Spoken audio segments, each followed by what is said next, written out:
Please welcome the co-founder and CEO of Dharma, Charaf El Mansouri, founder and CEO of FlyAkeed, Bassam Almohammadi, and the co-founder of ENVI Lodges, Noelle Homsy, in discussion with Skift Editor-in-Chief, Sarah Kopit.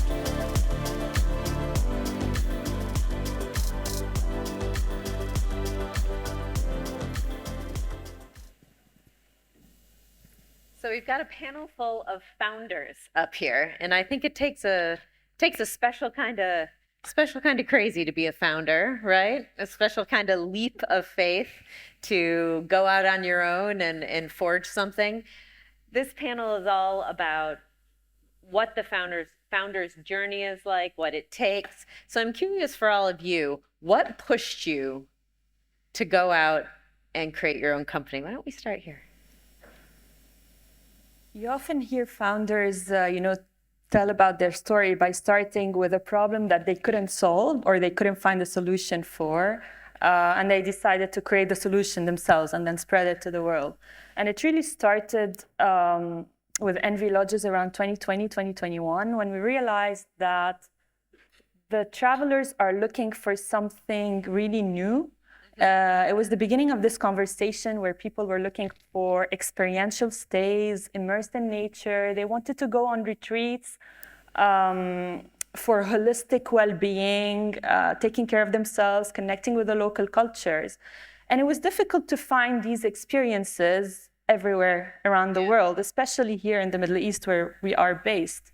We looked at Africa and we saw like, wow, they're doing amazing with these safari camps, but it's really limited to the safari experience. And we thought, why don't we export this experience as an end-to-end journey, but apply it in different types of environments, apply it in the mountains, in the desert, a waterfront.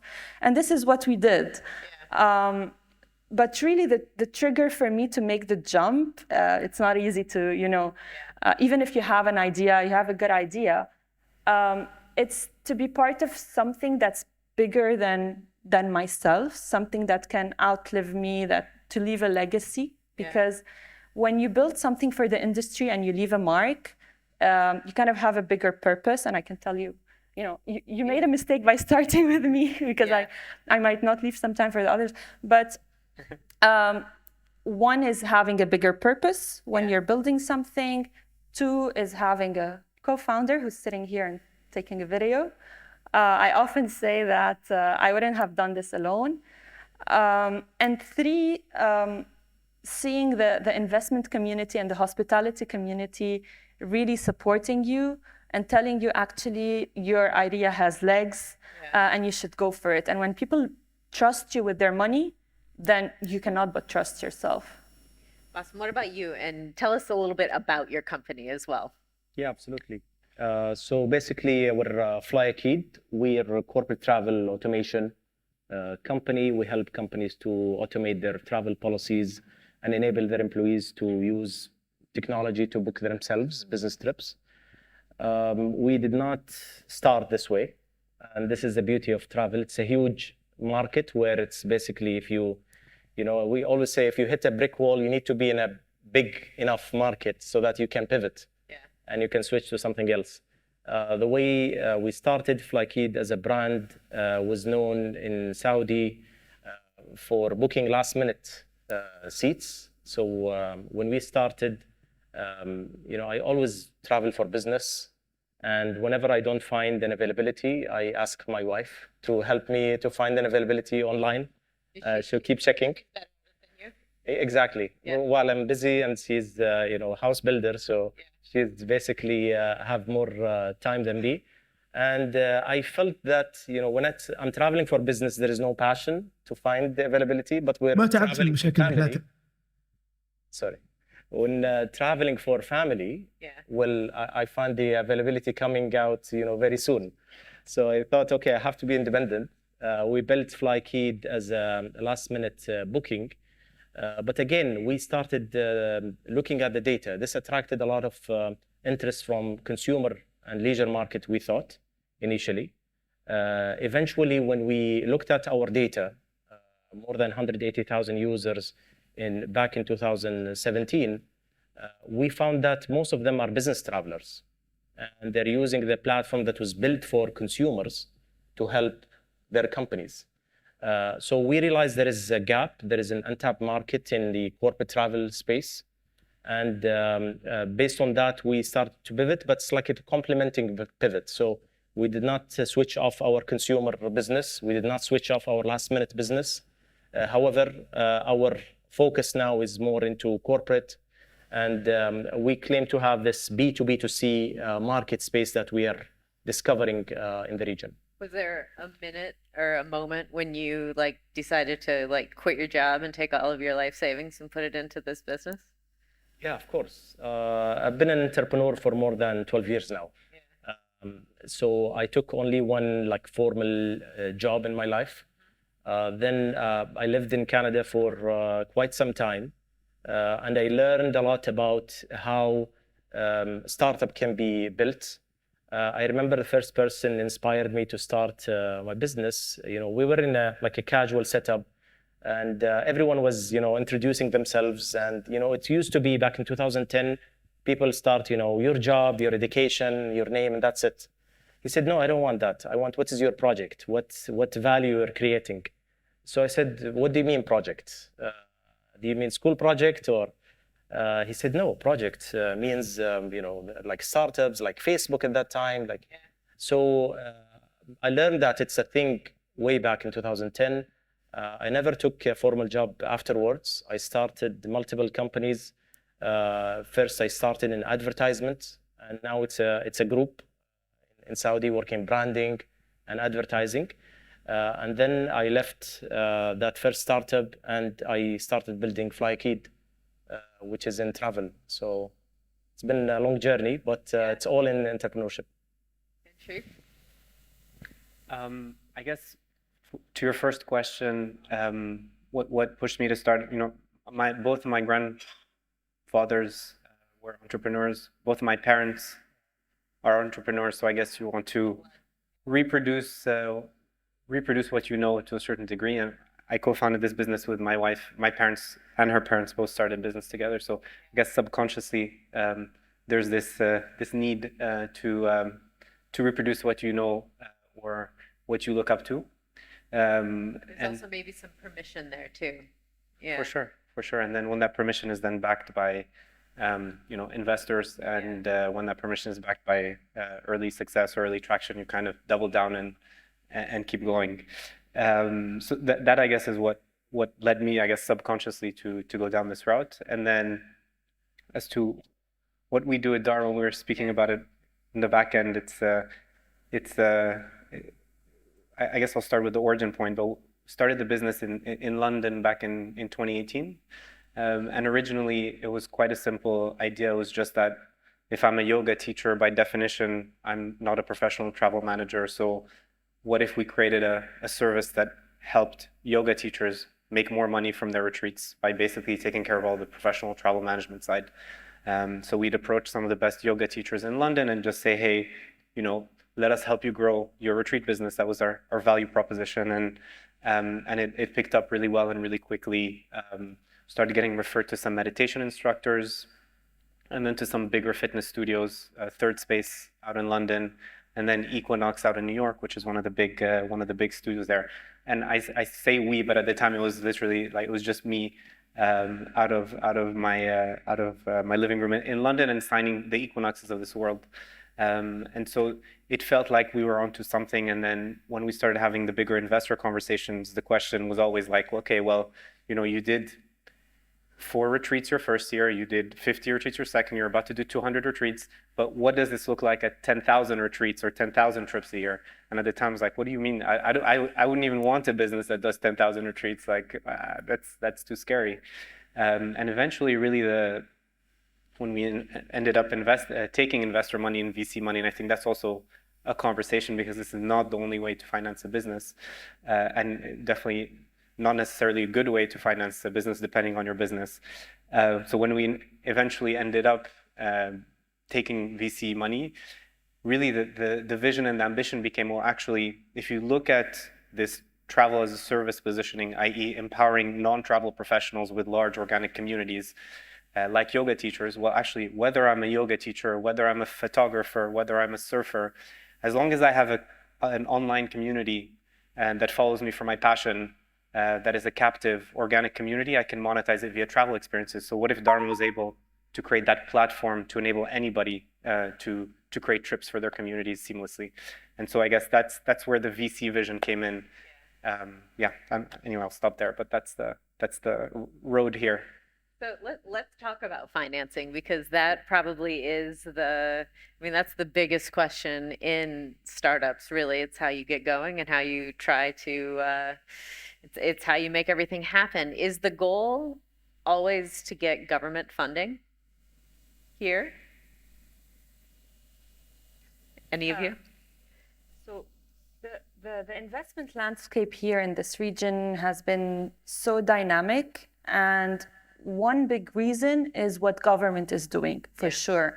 Government's support of small businesses, government support of, in our case, sustainable tourism ventures, but it's not the only way to get financing, for sure. What it does is it fuels confidence in the private sector, and this is what we were betting on as ENVI Lodges. Most of our owners are private owners.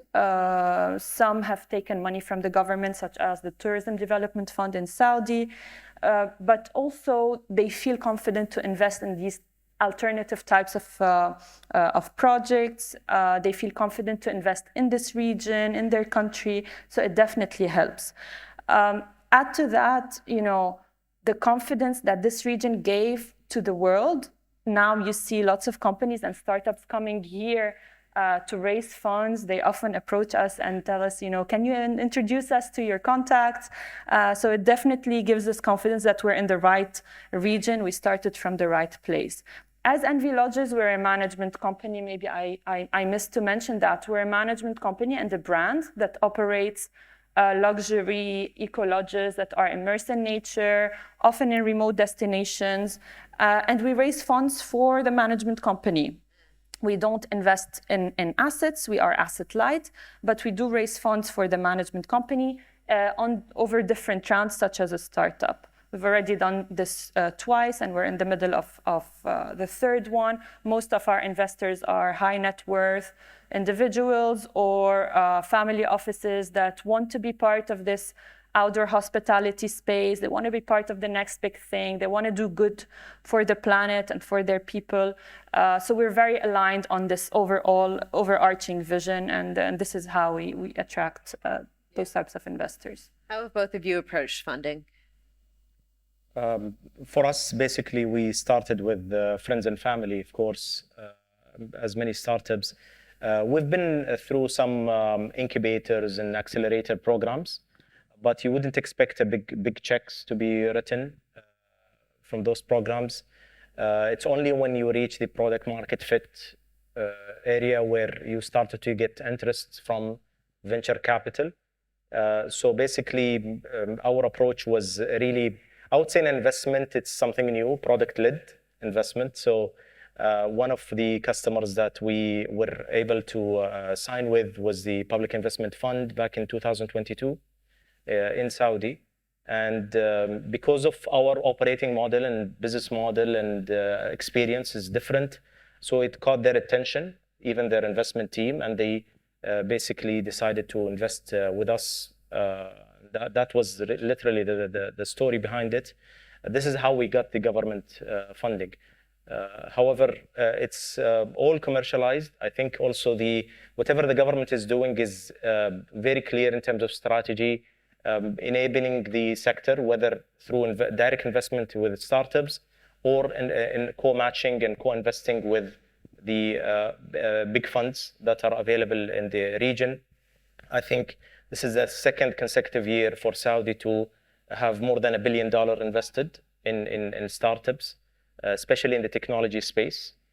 So we've seen now the impact coming in attracting foreign investment also. So two of the big unicorns, at least, or the first ever unicorns in Saudi and UAE, which is the buy now, pay later startups, Tabi and Tamara, I believe they got their bigger checks written by JP Morgan and Morgan Stanley. So it's not necessarily governmental. So I think that strategy is working out. On the question on whether government funding is the goal, I think survival is the goal. So, I think ultimately, depending on our stage, I think Paul Graham from Y Combinator was like, you have one job, it's to survive. Actually, you have one job, it's not to die. And I think that's pretty much accurate across the life cycle of a business and a startup at its early stage, where you, by definition, the difference between an investor-backed startup and a small or medium-sized company is that a startup can fail without it being existential, meaning your investors are investing in you to fail, to try and to fail, and then to eventually and hopefully succeed. So, for us, funding-wise, I can speak for myself. I think the first ticket we got, I must have gotten on over 150 investor calls, anyone who would take a call, basically. And I'd say that the first 28 calls were pretty embarrassing. I hope none of them were recorded. You have to learn the lingo, you have to, you're asked basic questions that you're not even, you have a vision and you have a dream and you come in a little bit naive on that vision, and then you're very quickly whipped into shape because no one will be as honest with you as someone who's considering giving you their money. So you get a dose of reality very quickly, and it's great because and it's one thing that I love every time we go out to fundraise is the market and investors reality check you very quickly, and it's a very good exercise. It's a very humbling exercise. It's also very good for the business to go through it. So I think the goal is, for us, the first round was with Hub 71, the startup program in Abu Dhabi, which is how we ended up here from Morocco, and then one VC, and then family and friends, and then the last round, which we closed, was actually 90% US-based funds. So I guess again, as you mature through the journey, the makeup of the round changes. Reminder to the audience: if you have any questions for our very brave founders up here, do send them through the app. We can take those as we get going here. You all are based here in the region. What are the challenges of scaling globally, do you think, for any of you? I can speak for ENVI. Usually in our type of business, in the hospitality, brand management companies, we've seen lots of brands starting with one property, and then after a few years, of success, realizing actually they can export this concept to other regions. They realize, it's a great idea. Maybe we can manage other properties around the world. What we did is we flipped this process. So when we created ENVI back in 2020, 2021, we didn't have any property signed. So we were just a deck, a logo, a website that we had paid from our own credit card. And we started building ENVI in a way that it's easy to scale up and it's easy to manage properties around the world from our corporate office in Dubai, obviously while establishing other regional offices. But what we had was a vision to become an international brand. And this is how we built our processes, this is how we built our standards, our guidelines, this is how we chose our partners, and this is how we built our team, which is a group of very diverse individuals that have worked around the world with very different types of experience. So for us, it wasn't a challenge really to scale. And you see now our first property actually opened in the Serengeti in Tanzania, not in the region. Yeah. So it's easy for us to jump to another continent and start from there and then grow from there. Has it been that easy for you? Of course not. So basically, when you talk travel, there is a virtue, and the same thing, it's a limitation. When you talk heavily regulated markets such as air travel, for example, then you have to have proper established organization in every jurisdiction that you work in. However, because we are 50% travel, 50% technology, even in terms of team, our team is like distributed 50-50 technologists and travelists. So we're trying to expand in terms of the technology model through resellers and global partnerships to be able to offer our experience elsewhere. I was in the States like last month trying to see also if venture capital in the States are interested in the region. Honestly, everything seems too small here for the Silicon Valley ambitions. If you look at business travel as a global market, it's $1.4 trillion. Maybe only $50 billion of that is in global in GCC. So it's still not considered big. But the good insight that I got from there is that they always think, why you always talk GCC? Why don't you think global? This is maybe the unique attribution of Silicon Valley-based startups. They always think global. I think we're missing that here. It's more of a mindset that we should aspire to go globally from day one. Americans are good at that. Yeah. Basically, we'll learn from that as well.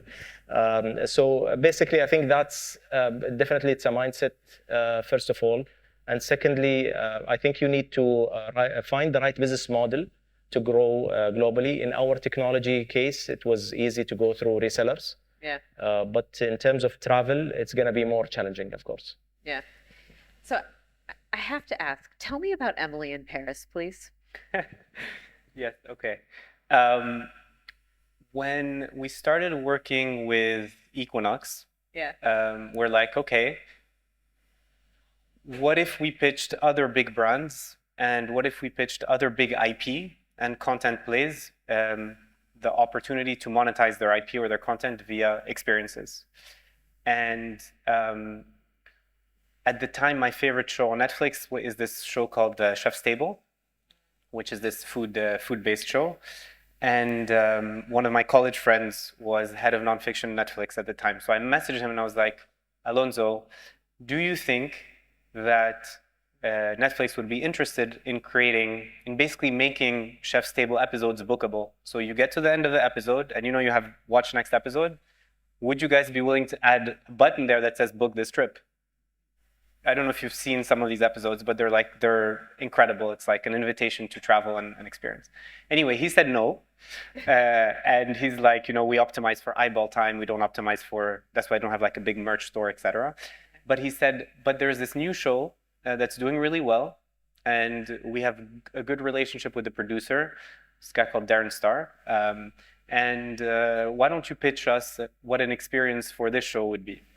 Just Darren Star. Yeah, just there. Yes, correct. Yeah. Just Darren Star. Exactly. And so we did, and a year and a half later we signed it. And so the idea is to say, well, what does the official Emily in Paris experience look like? And it's been an incredible kind of shift in our mindset as well to be like, well, if you believe that the next 10 years are really going to be IP driven and content driven, well then there's kind of a whole world that opens up in this direction, which we kind of touched on backstage. But for us, it's okay. Well, what if we could turn that IP into rentals? So what does the Paris by Emily apartment look like? And we could dig even deeper into that concept of, okay, well, what if we put 10 different apartments with different characters and we put them on Airbnb based on different characters from the show, etc. So there's with IP, I guess how before it's clear that you can put IP, like, Friends, you have the Friends coffee mug, then you can put IP on products. Well, then what if you could put IP on experiences? And whether that's trips, whether that's tours, whether that's events, whether that's rentals. And I think that's the space that we're very, very excited about. It's probably one of the biggest attractions of being a founder in a startup, right? That you can pivot just like that. You're small, you're lean, you're nimble.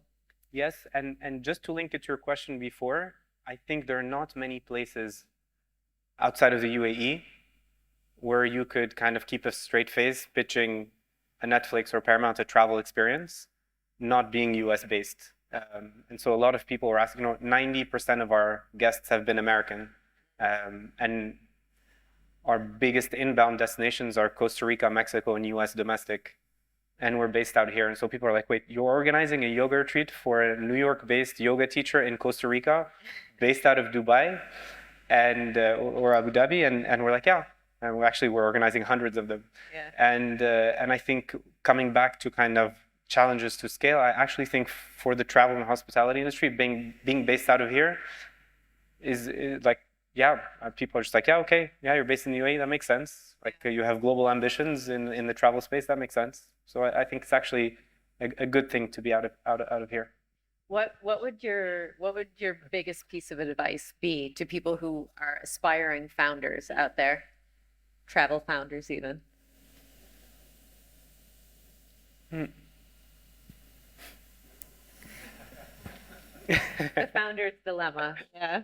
What would my biggest advice be?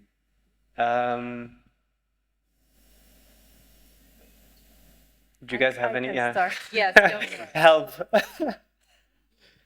Say, think big from the start, and yes, break it down into baby steps, but know where you're heading to.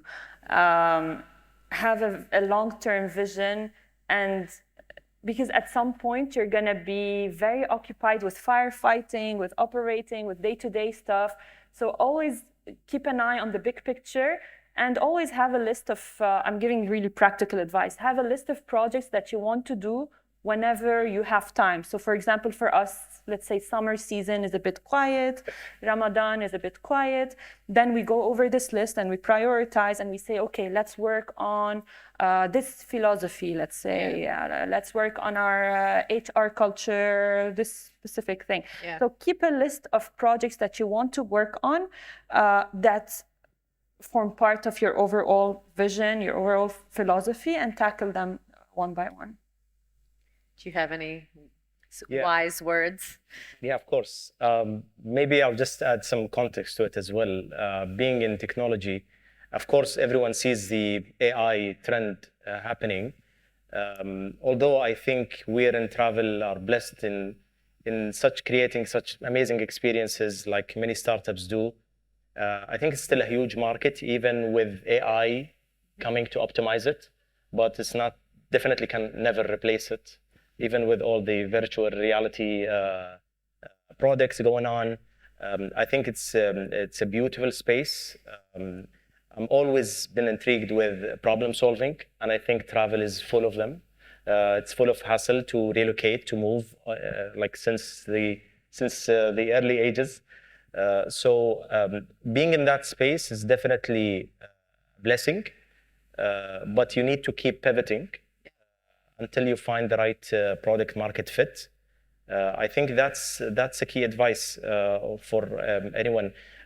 If you notice, travel space is still locked for many startups to grow in. If you look at the unicorn space in the world, I think there are more than 1,000 unicorn. Only 36 of them are in travel. While in fintech, you can see, I don't know, maybe half of them already. So I think there are a lot of areas where travel cross paths with other industries, and still there are huge room for companies to grow in that space and become unicorns. Would you do it again? Absolutely. I'm still thinking about my next travel step. Yeah? Yeah. What about you? Do you do it again? Let me finish with one first, and I'll think. I'm still waiting on your words of wisdom. Here's- I think the best way to answer this question Yeah. is to tell you the two pieces of advice that I was given that resonate with me today, because I feel like I'm in the beginning of the journey, and I don't know that I'm qualified to give to give any advice yet. But the two things that I was told that resonate with me, the first one is we're pretty emotional in the region culturally, and so you tend to ride the highs very high and the lows very low. And so I think one of the advice that was given to me is try to stay in the middle emotionally, at least. Try to remember when the highs are high. Try to remember that there's a low coming at some point, and vice versa. So I think that was one that stuck with me. And then the second one was by a founder, a very successful founder in his 50s, who said, "This is a little bit." Yeah, it is what it is, but it stuck with me. he said the last 10% wasn't worth it. The last 10% of effort wasn't worth it. So yeah, sorry, I guess that's not what anyone was expecting, but it stuck with me because, you know, he was like, ultimately, if I could do it again, missing that, you know, my kids' football, or missing that date, or that last 10% for the meeting that seemed like it was a do or die for my life at the time, which today I don't even remember what that meeting was, but I remember having missed that part. Yeah. So, you know, it's going to be long hours. Just try to keep that in mind for the 10%. So we have 2 kids, the third on the way. I try to remember that when, you know, when that comes. Anyway, so that's the. Well, that is good life advice for all of us. So I think we will end it there. Thank you so much. Thank you. Thank you.